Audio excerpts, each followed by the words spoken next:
ก็จะได้เอาเนี่ยคำสอนขององค์สมเด็จพระสัมมาสัมพุทธเจ้ามาทางเนี่ยเรียกว่าทางไปสู่พระนิพพานอันนาว่าสัญญาสองประการคือรูปสัญญาหนึ่งนามรูปสัญญาหนึ่งคือว่ารูปร่างกายตัวตนทั้งสิ้นก็ดีคืออันนั้นได้แก่จิตเจตสิกทั้งหลายก็ดีก็ให้ปรงกุละเสียอย่าถือว่ารูปร่างกายจิตและเจตสิกเป็นตัวตนเป็นของตนทุกสิ่งทุกอย่างความจริงหากเป็นของภายนอกทั้งนั้นดูก่อนอานนท์ถ้าหากว่ารูปร่างกายเป็นตัวตนเราแท้เมื่อเราแก่เฒ่าเราตาเมื่อหูหนวกเนื้อหนังเหี่ยวแห้งฟันโยกคอนเจ็บปวดเหล่านั้นเราก็จะบังคับได้ตามประสงค์ว่าอย่าเป็นอย่างนั้นอย่าเป็นอย่างนี้นี่เราบังคับไม่ได้ความตามความประสงค์เขาจะเจ็บจะไข้จะแก่จะตายเขาก็เป็นไปตามหน้าที่ของเขาเราหมดอำนาจที่จะบังคับบัญชาได้เมื่อเราตายจะพาไปสักสิ่งสักอันก็ไม่ได้ถ้าเป็นตัวตนของเราแล้วเราก็คงจะพาเอาไปได้ตามความปรารถนาดูก่อน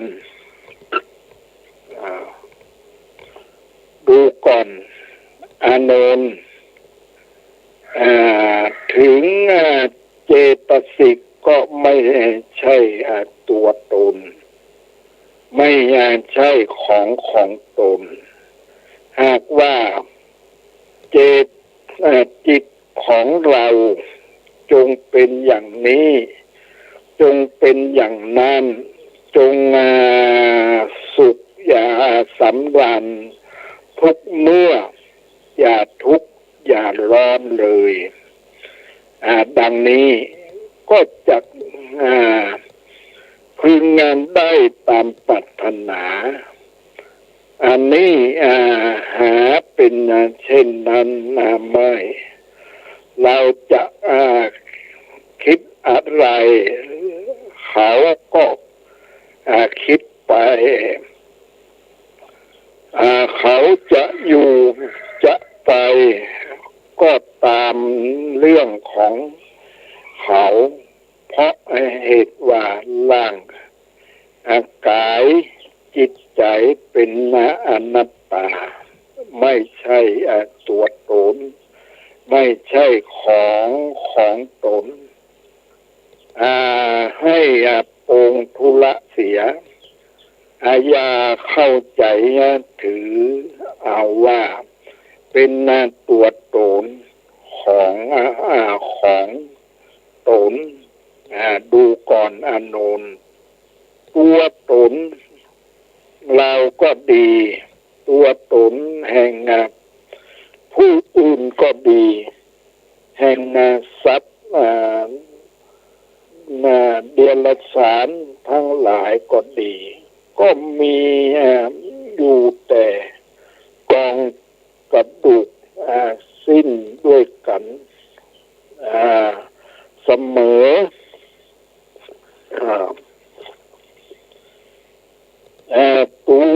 ตัวคนและสัตว์จะหาสิ่งใดเป็นแก้วเป็นแหวนเป็นแท่งเป็นแท่งเงินแท่งทองแต่สัตว์สิ่งอันก็หาไม่ได้จะหาอันใดเป็นตัวเป็นตนเป็นจิตเป็นเจตสิกแห่งบุคคลผู้ใดสักอันหนึ่งก็ไม่มีล้วนเป็นอนัตตาหาแก่นสารไม่ได้บุคคลชายหญิงคฤหัสถ์นักบวชทั้งหลายมาพิจารณาเห็นแจ้งชัดในรูปนามจิตเจตสิกโดยเป็นอนัตตาดังนี้แล้วก็จะมีอานิสงส์ไม่มีส่วนที่จะพึงปรารถนาไม่มีส่วนที่จะพึงประมาณได้เหมือนดังสุภัททะสามเณรท่าน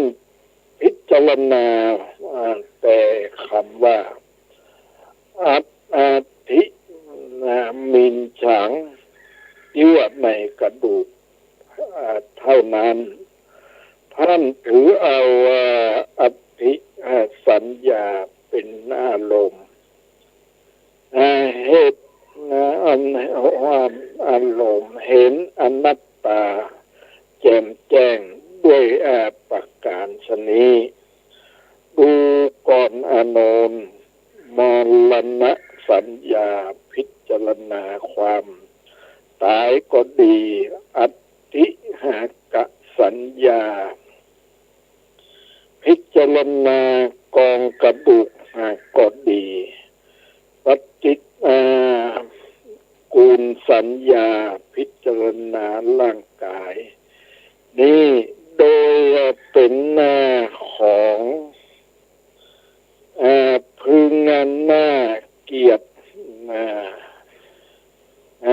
สะอิดสะเอียนเต็มไปด้วยหมู่หนอนและสัตว์ทั้งหลาย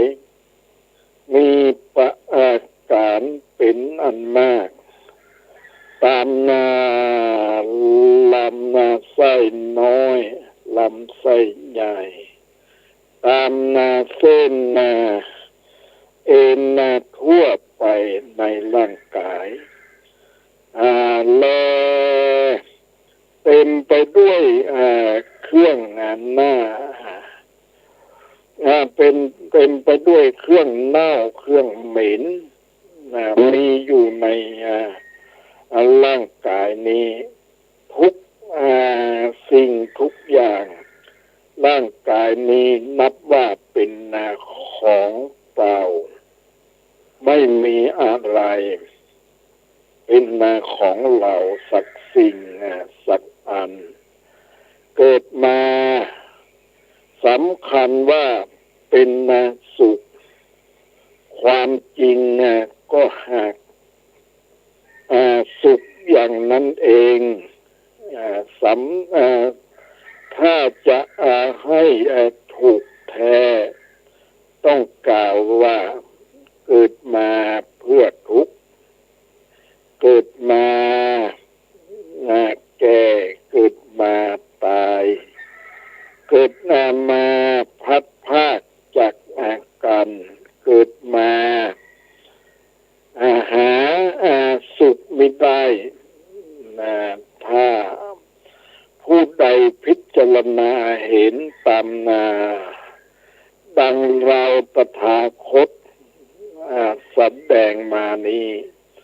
เป็นนิมิตอันหนึ่งขั้นจุดจำได้แน่นอนในตนแล้วก็เป็นเหตุให้ได้บรรลุผลนิพพานในปัจจุบันนี้โดยไม่ต้องสงสัยดูก่อนอานนท์นักปราชญ์ทั้งนั้นหลายผู้ฉลาดด้วยปัญญาท่านบำเพ็ญอสุภานุสติกรรมฐาน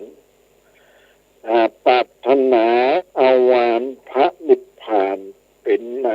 ที่ตั้งนั้นท่านย่อมถือเอาสุภะในตัว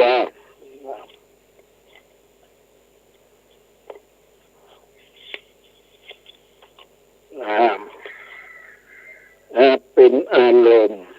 ของกรรมฐานถ้ายังเอาอสุภะภายนอกเป็นอารมณ์อยู่แล้วยังไม่เต็มทางปัญญาเพราะยังอาศัยสัญญาอยู่ถ้าเอาอสุภะในตัวเป็นอารมณ์ของกรรมฐานได้จึงเป็นที่สุดแห่งทางปัญหาเป็นที่สุดแห่งทางปัญญาเป็นตัววิปัสสนาญาณดูก่อนอานนท์บุคคลใดปรารถนาพระนิพพาน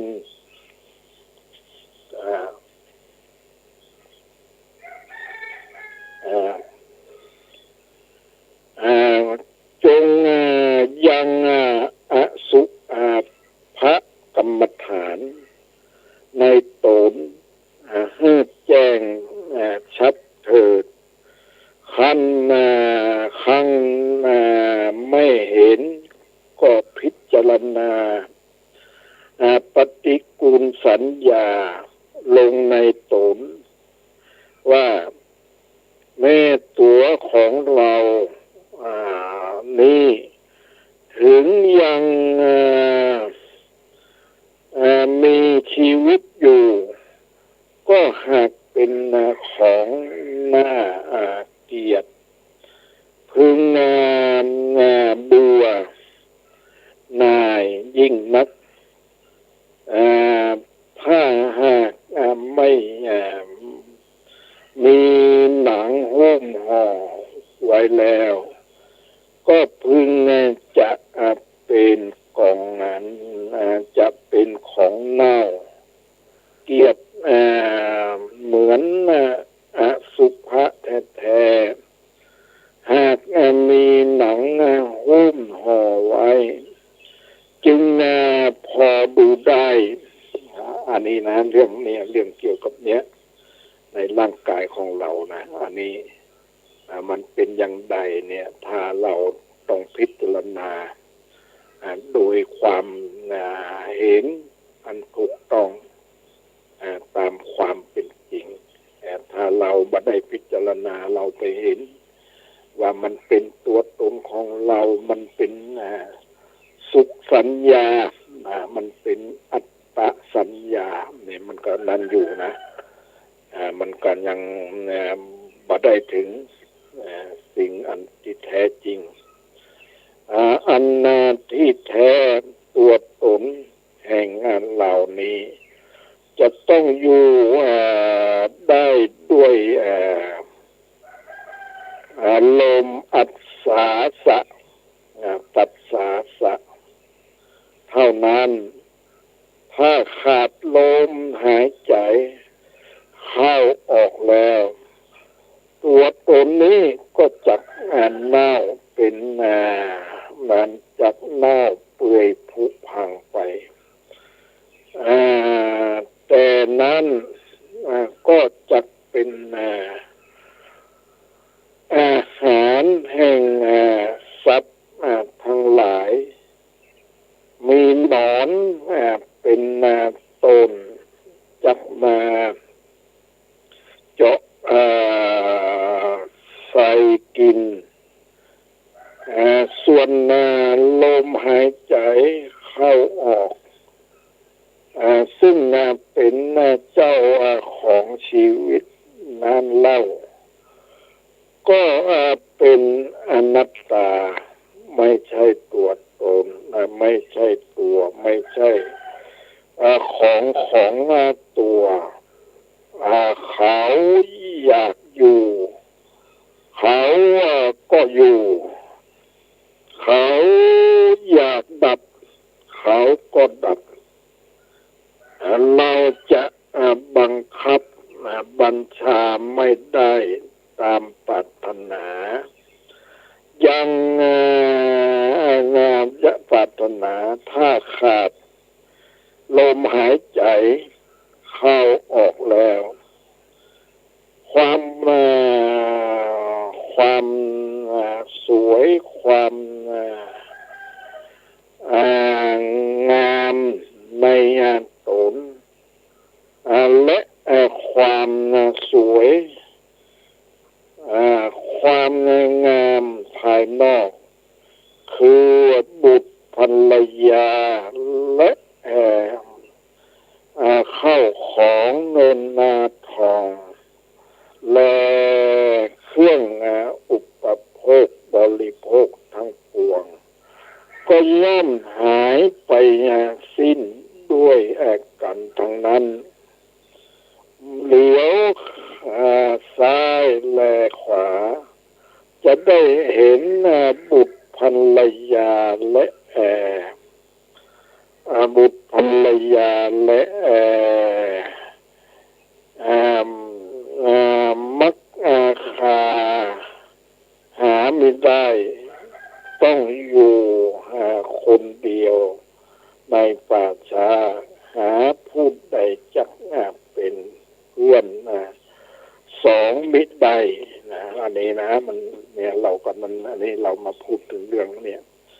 ความเนี่ยในที่สุดของคนเรานั้น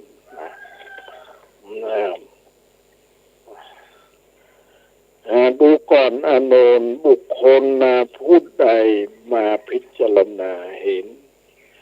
สุภกรรมฐานสุภกรรมฐาน32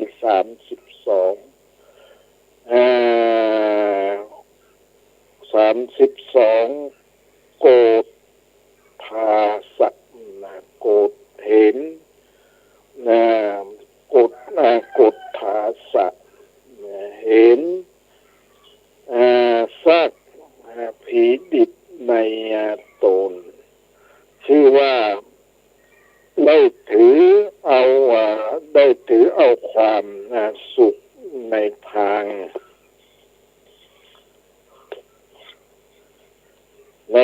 พระนิพพานนะอันนี้เรื่องพระนิพพานนะวิธีเจริญอสุภกรรมฐานตามลำดับคือให้ปรงจิตลงในเกศาให้เห็นเป็นอสุภะแล้ว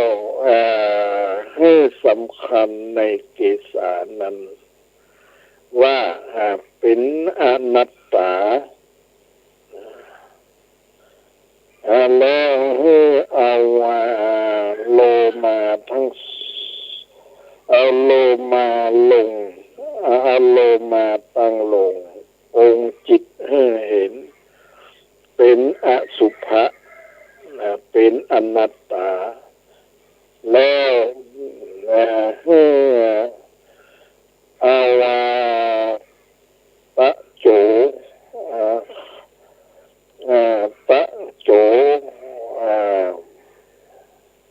ณขาทั้งสององค์ นัตตาตั้งลงตันลำนานดับไปจนถึงมัทธเกมัทธลุงคังเป็นที่สุดพิจารณาเห็นเป็นอสุภะเป็นอนัตตาโดยในเดียวกันดูก่อนอานนท์เราตถาคตแสดงมาเป็นแสดงมานี้โดยพิจารณากว้างขวางทั้งเบื้องต้นและเบื้องปลายแท้จริงบุคคลผู้มีปัญญารู้แล้วก็ให้ทรงเคาะลงในอนิจจังทุกขังอนัตตาเท่านั้นบุคคลมีปัญญาจะเจริญอสุภกรรมฐานท่านไม่ได้เจริญแต่ต้นลำนานดับไปจนถึงตายเพราะเป็นการเนิ่นช้าท่านยกเอาอาหารอันนั้นใดอันหนึ่งซึ่งพิจารณาอันหนึ่งขึ้นพิจารณาทรงเคาะลงในอนิจจังทุกขังอนัตตาท่านก็ย่อมได้ถึงมรรคผลนิพพานโดยสะดวกการที่เจริญอสุภกรรมฐานนี้ก็เพื่อจะเป็นเพื่อจะให้เบื่อหน่ายในร่างกายของตนอันเห็นว่าเป็นของสวยของงามเป็นของสวยของงามทั้งวัตถุภายในและวัตถุภายในและภายนอกให้เห็นเป็นของหน้าเบื่อหน่ายเป็นของเปื่อยผุพังจะได้ยกตนให้พ้นจนพ้นจากกิเลสพ้นจากกิเลสตัณหาผู้มีปัญญารู้แล้วบอกควรชื่นชมยินดีในรูปตนและรูปผู้อื่นทั้งรูปหญิงรูปชายทั้งวัตถุเข้าของดีงามอันประณีตบรรณาจบอย่างประณีตบรรณาจงอย่างใดอย่างหนึ่งเลยเพราะความรักทั้งปวงเป็นทั้งปวงนั้นเป็นของเป็นกองกิเลสทั้งสิ้นถ้าห้ามไม่ให้ถ้าห้ามใจให้ห่างจากกองกิเลสได้จึงจะได้ล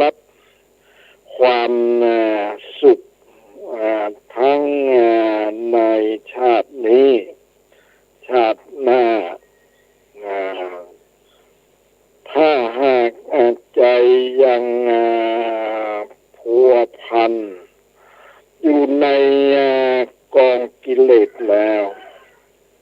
ถึงแม้จะได้รับความสุขสบายก็เพียงแต่ชาตินี้เท่านั้นเบื้องหน้าต่อไปไม่มีทางที่จะได้เสวยสุขมีแต่ได้เสวยทุกข์โดยถ่ายเดียวอันนี้เรื่องนิพพานนี่นะเราก็มันก็มาพิจารณากันมันไม่จะอยู่ที่อื่นนะมันก็อยู่ที่ตัวของเราเนี่ยถ้าเราเข้าใจในตัวของเราในรูปในเวทนาในสัญญาในสังขารในวิญญาณของเราเนี่ยโดยมากเนี่ยมันก็แต่จริงมันก็อยู่ที่ตัวของเราเนี่ยเท่านั้นละนะนิพพานมันก็อยู่ในนี้ละแต่ว่าเรามันบ่เข้าใจในตัวของเราเนี่ยเราไปยึดว่ามันเป็นตัวเป็นตนของเรามันไปติดนะมันไปติดสมมุติสัจจะนะสมมุติว่าอย่างนั้นอย่างนี้นะเป็นนั่นเป็นนี้นะแต่จริงแล้วเนี่ยถ้าปรมัตถสัจจะแล้วนี่เราก็ต้องมันบ่มีชื่อนั้นบ่มีชื่อนี้นะบ่มีอย่างนั้นอย่างนี้ละนะมันเป็นเรียกว่ามันเป็นนั้นอย่างหนึ่งนะเป็นธรรมชาติอย่างหนึ่งที่เราจะได้รู้ได้เข้าใจอันนี้เรื่องพระนิพพานเนี่ยพระนิพพานมันก็มีอยู่นะเนี่ยอันนี้แต่ว่าเรานั้นอันนี้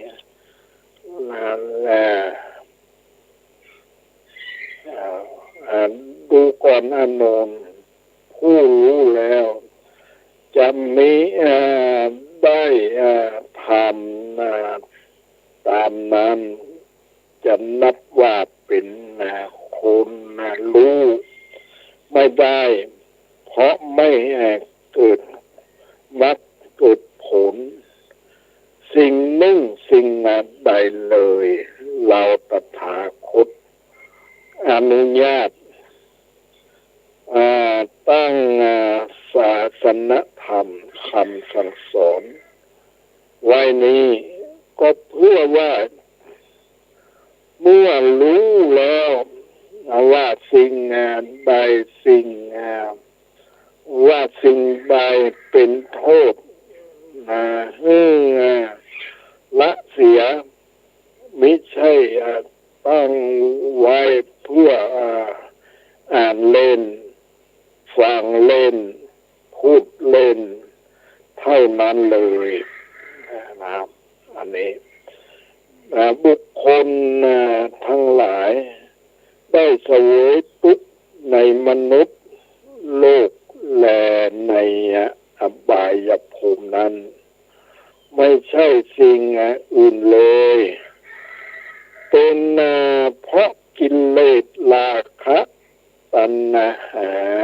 นั้นอย่างเดียวถ้าบุคคลยังไม่พ้นจากกิเลสราคะตัณหาได้ตลับใดก็ยังบ่เป็นผู้พ้นจากอบายทุกข์ได้ตลับนั้นบุคคลผู้มิได้พ้นจากกิเลสราคะตัณหานั้นจะทำบุญให้ทานสร้างกุศลอย่างแข็งแรงเท่าใดก็ดีก็จะได้เสวยความสุขในมนุษย์โลกเทวโลกเท่านั้นที่จะได้เสวยสุขในพระนิพพานนั้นเป็นอันไม่ได้เลย นี่นะอันนี้นะเรียกว่าเราเนี่ยมันนุษย์โลกเราเนี่ยนะเราเนี่ยกันนั้นอยู่แล้วแล้วเรื่องเราก็ต้องศึกษาอยู่แล้วนะเรื่องอะไรเนี่ยเรามีเข้าของสมบัติอะไรอย่างต่างๆที่เรามีอยู่เนี่ยแต่ว่ามันก็บัดได้นั่นอยู่มันก็บัดได้ดับทุกข์ได้มีก็เพื่ออำนวยความสะดวกสบายอยู่กินไปแต่ว่าความที่จะดับทุกข์ได้มันจะต้องเข้าใจนะถึงหลักกฎของไตรลักษณ์ว่ามันเป็นอนิจจังเป็นทุกขังเป็นอนัตตามันมีแต่ความทุกข์ในตัวของคนเรานั้นแต่เราเนี่ยอันนี้เราก็ต้องศึกษา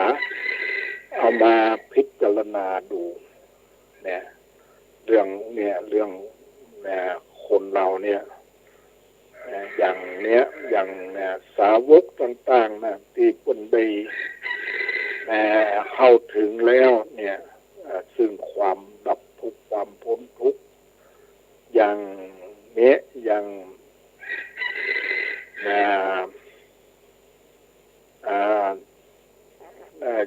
ท่านเนี่ยยะสะกุลบุตรเนี่ยนะยะสะกุลบุตรว่าที่นี่วุ่นวายหนอที่นี่ขัดข้องหนอเนี่ยอันนี้ก็แสดงว่ามันเรามีเข้าของสมบัติอย่างที่เรา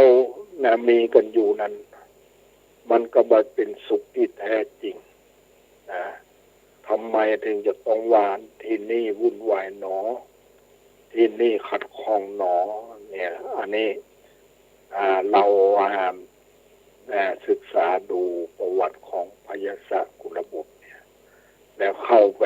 เนี่ยหาพระพุทธเจ้าพระพุทธเจ้าพวกก็ได้แสดงเนี่ยอนุบุพพิกถาเนี่ยคือพันละหนักการทานการรักษาศีลและการแล้วทำให้ไปถึงสวรรค์สวรรค์นั้นก็แบบได้เป็นสุขที่แท้จริงนะเป็นสุขที่ยังนั้นอยู่ยังจมปอมอยู่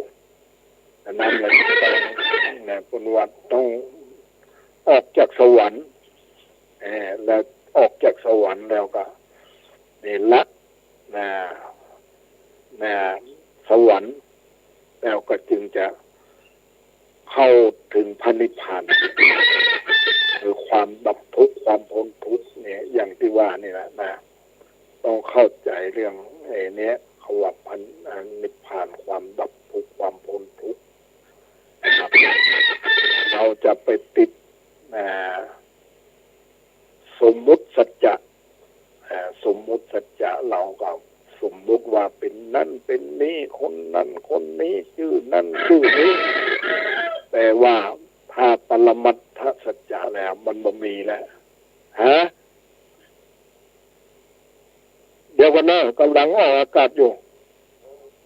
รอสักเนี่ยเดี๋ยวถ้าหมดเวลาเราก็จะไปออกไปรอก่อนวันนี้นะก็เอาเรื่องอันนี้เรื่องเราเอาเรื่องพระนิพพานนี่นะพูดถึงเราจะต้องเข้าใจความดับทุกข์ความพ้นทุกข์นี่แหละนะแต่จริงมันมีอยู่แล้วเนี่ยนะความพระนิพพานมันก็มีอยู่แล้วเราจะต้องเดินนะจะต้องเดินทางเนี่ยเดินทางให้มันถึงพระนิพพานนั่นนะก็คือเนี่ยมรรคสี่ผลสี่นิพพานหนึ่งเนี่ยมันจะต้องเดินเข้าไปเดินทางเข้าไปเนี่ยละต้องละซึ่งสักกายทิฏฐินี่คือว่าตัวตนของเราเนี่ยเราไปสำคัญว่าเป็นตัวเป็นตนของเรา เราก็ไปยกย่องว่ามันนั้นมันดีมันงามอย่างนั้นอย่างนี้เนี่ยนี่มันเป็นมิจฉาทิฏฐินะมันไม่ใช่สัมมาทิฏฐิสัมมาทิฏฐิแล้วก็จะหันว่ามันไม่ใช่ตัวใจตรงของเราเป็นแต่ธาตุสี่ดินน้ำไฟลมก็คุณกันแล้วก็เนี้ยเป็นตัวเป็นตนของเป็นตัวเป็นตนขึ้นแล้วก็เนี่ยมันเนี่ยเราก็เนี่ยไปติดเนี่ยในเรื่องสมมุติว่านั้นชื่อนั้นชื่อนี้มีตำแหน่งอย่างนั้นอย่างนี้นะแท้จริงแล้วมันถ้าเรามาพิจารณาถึงปรมัตถสัจจะแล้วเนี่ยมันบ่มีนะมันบ่มีชื่อนั้นชื่อนี้มีตำแหน่งอย่างนั้นอย่างนี้นะนี่มันมีเนี่ยนี่เรียกว่าปรมัตถสัจจะเนี่ยเราจะต้องเข้าใจนะอันนี้เรื่องเนี่ยดูก่อนนะอานนท์บุคคลทั้งหลายถือบุคคลทั้งหลายถึงที่สุดโลกออกจากโลกได้แล้วจึงชื่อว่าถึงพระนิพพานและรู้ว่าตนเป็นผู้พ้นจากทุกข์แล้วและอยู่สุขสำราญบันใจทุกเมื่อหาความเล่าร้อนสุขเศร้าใจไม่ได้ถ้าผู้ใดยังไม่ถึงที่สุดโลกยังออกจากโลกไม่ได้ตลับใดก็ชื่อว่ายังไม่ถึงพระนิพพานนะจะต้องทุกข์ทนทุกข์น้อยใหญ่ทั้งหลายเกิดตายกับไปกับมา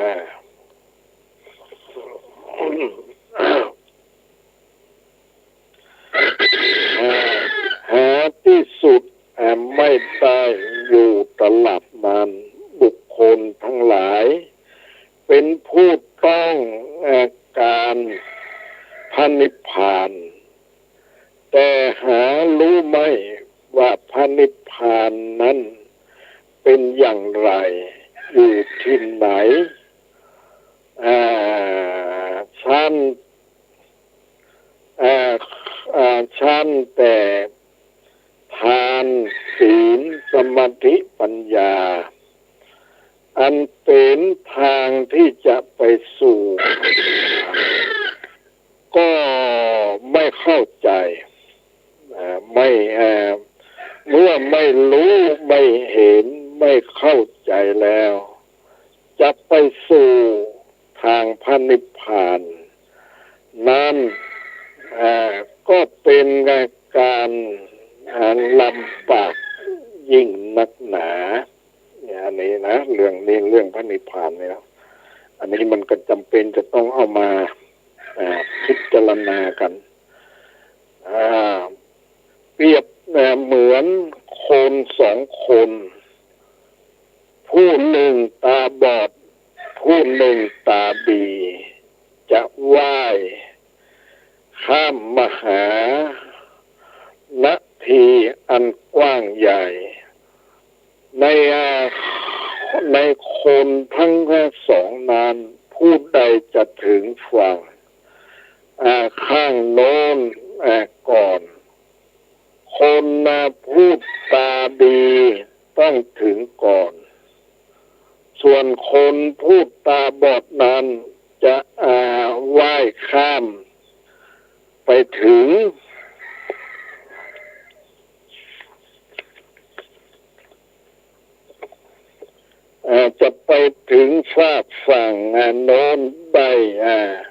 แสนยากแสนลำบากบางทีอาจจะตายเสียในท่ามกลางแม่น้ำเพราะไม่รู้ไม่เห็นว่าฝั่งอยู่ไหนข้ออุปมานี้ฉันใดคนไม่รู้แจ้งว่าพระนิพพานอยู่ที่ไหนเป็นอย่างไรขั้นแต่ทางจะไปก็ไม่เข้าใจเป็นแต่อยากได้อยากถึงอยากไปพระนิพพานเมื่อเป็นเช่นนี้การได้การถึงของผู้นั้นก็ต้องเป็นของลำบากยากแค้นอยู่เป็นธรรมดาบางทีก็ตายเสียเปล่า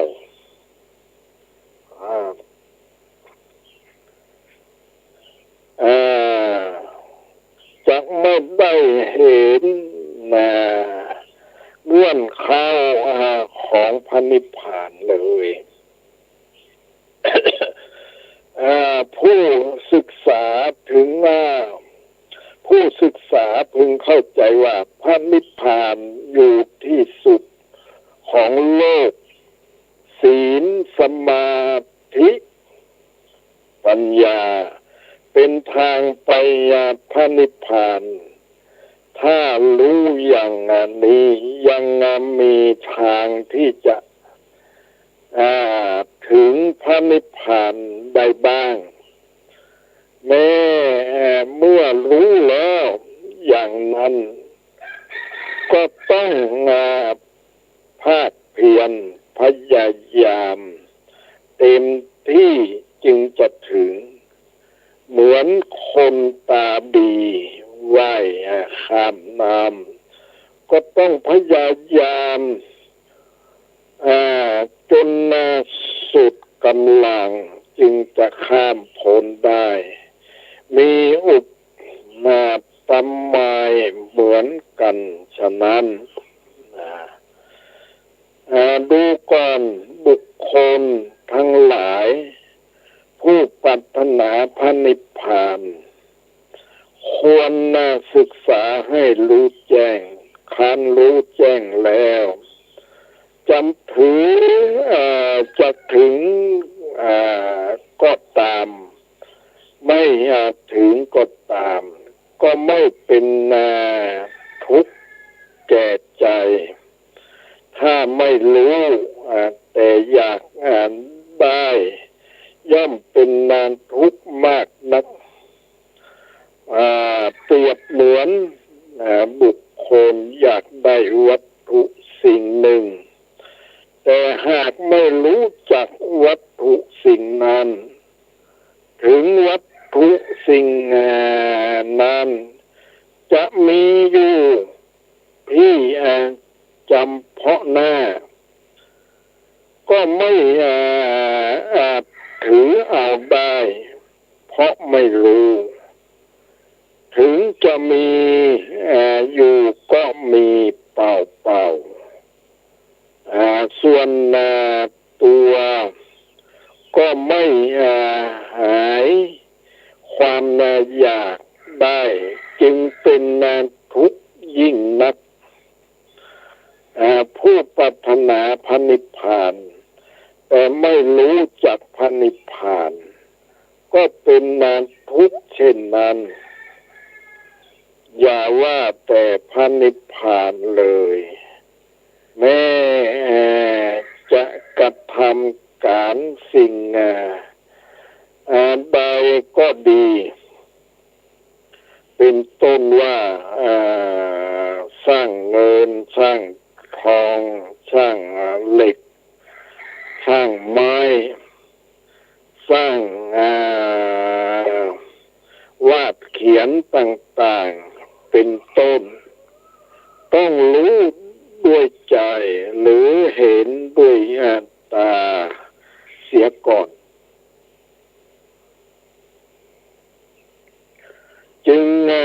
จะทำสิ่งนั้นให้สำเร็จได้ผู้ปรารถนาพระนิพพานก็ต้องศึกษาให้รู้จักพระนิพพานไว้ก่อน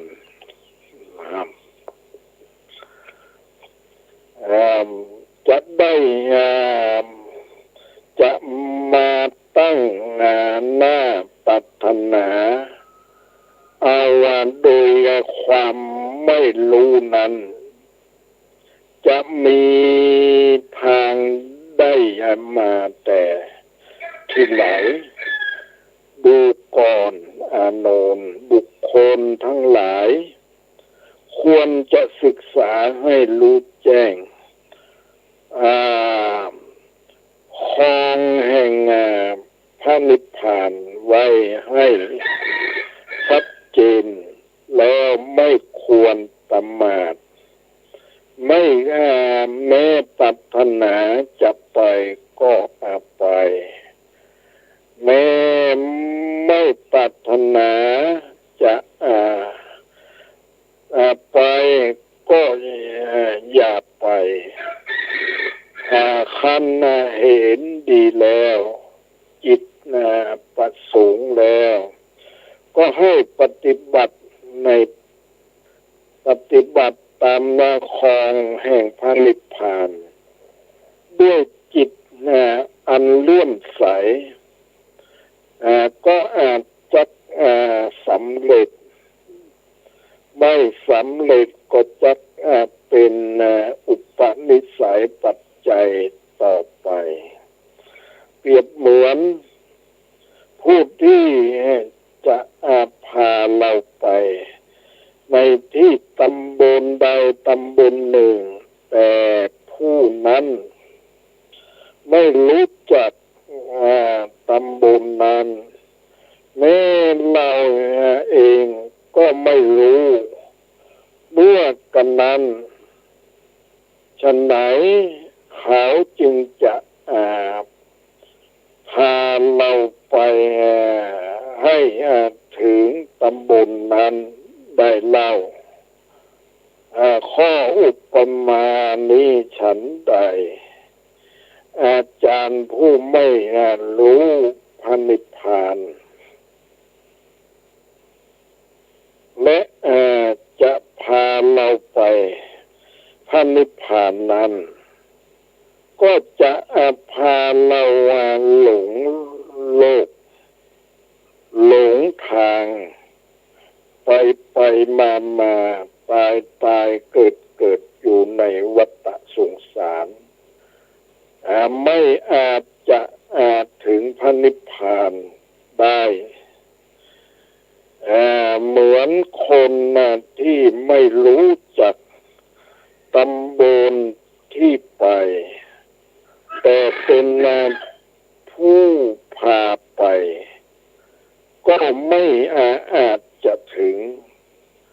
ได้มีอุปมาฉันนานดูก่อนภิกษุทั้งหลายอันว่าบุคคลผู้จะสอนพระนิพพานนั้นต้องให้รู้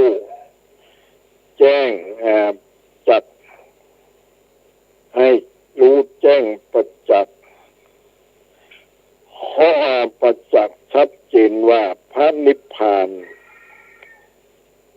เมื่ออยู่พระนิพพานมีอยู่ในที่นั้นมีลักษณะ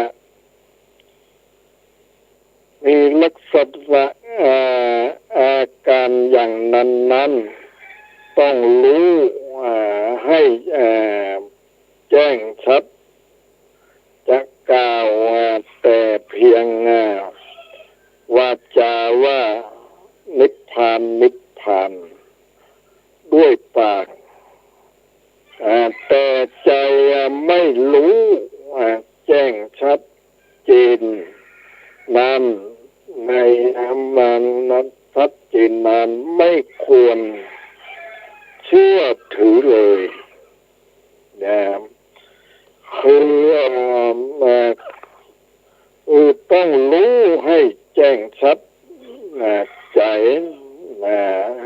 แจ้งชัดในใจก่อนจึงควรมาเป็นครูเป็นอาจารย์สอนท่านผู้อื่นต่อไปจะเป็นเด็กก็ตามผู้ใหญ่ก็ตามถ้ารู้แจ้งชัดซึ่งพระนิพพานแล้วก็ควรเป็นครูเป็นอาจารย์และควรเป็นและควรนับถือเป็นครูเป็นอาจารย์ได้แม้จะเป็นผู้ใหญ่สูงสักปานนั้นได้ก็ตามถ้าไม่รู้ไม่เข้าใจแล้ว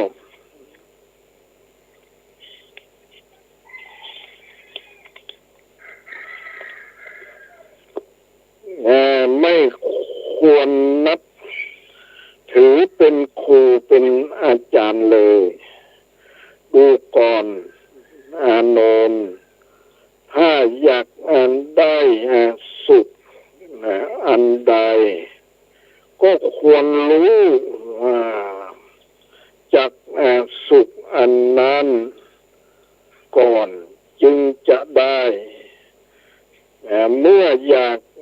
สุขในพระนิพพานก็ควรรู้จักสุขในพระนิพพานอยากได้สุขในมนุษย์โลกและสวรรค์ก็ให้รู้จักสุขในมนุษย์โลกและสวรรค์นั้นเสียก่อนจึงจะได้ถ้าไม่รู้จักสุขอันนั้นใดถ้าไม่รู้จักสุขอันนั้นใดก็ไม่อาจยังความสุขอันนั้นได้อันนั้นให้เกิดขึ้นได้นะอันนี้เรื่องเกี่ยวกับพระนิพพานเนี่ยเราก็ต้องศึกษาเอามาพิจารณาเรื่องนี้บางทีเราก็ไปติดอยู่ไหนนะไปติดอยู่ในแค่สวรรค์เนี่ยมีความสุขแค่สวรรค์แต่ว่ามันบ่ไปถึงนิพพานเนี่ยบ่ไปถึงนิพพานก็อย่างเนี้ยอย่างยกตัวอย่างเนี่ยอย่างบุคคลที่ไปถึงพระนิพพานเนี่ยอย่างเนี่ยยะสะกุลบุตรเนี่ยนะยะสะกุลบุตรเนี่ยที่นี่วุ่นวายหนอที่นี่ขัดข้องหนอแล้วก็หนีออกจากปราสาทเลือดสว่างไปก็ไปถึงที่พระพุทธเจ้าว่าที่นี่ไม่วุ่นวายหนอที่นี่ไม่ขัดข้องหนอท่านจงมานี่เถิดนี่อันนี้เราต้องอันนี้แล้วคำว่านิพพานมันเป็นสิ่งที่มันบัดใจเกี่ยวข้องกับสมบัติอย่างต่างๆแต่ว่ามันก็ต้องนั้นอยู่มันก็ต้องเป็นระดับขึ้นไปเรื่อยๆนะความสุขในมนุษย์สมบัติสวรรค์สมบัติและนิพพานสมบัติเนี่ยนะนิพพานสมบัติที่จะได้สูงสุดก็คือความดับทุกข์ความพ้นทุกข์วันนี้ก็ได้เวลาแล้วก็ขออนุโมทนากับท่านพระครูวิศวัตรพระครูปริยัติและท่านผู้ฟังทั้งหลายก็ขอให้มีความสุขความเจริญโดยทั่วหน้ากันขออนุโมทนา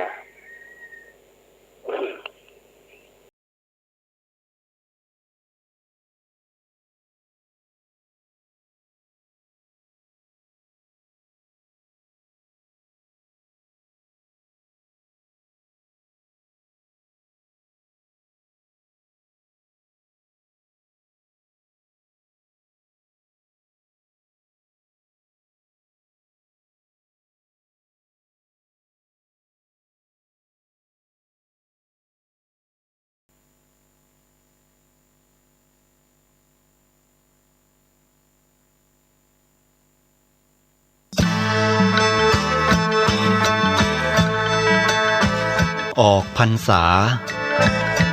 ถวายผ้ากฐินทานสืบสารพุทธประเพณี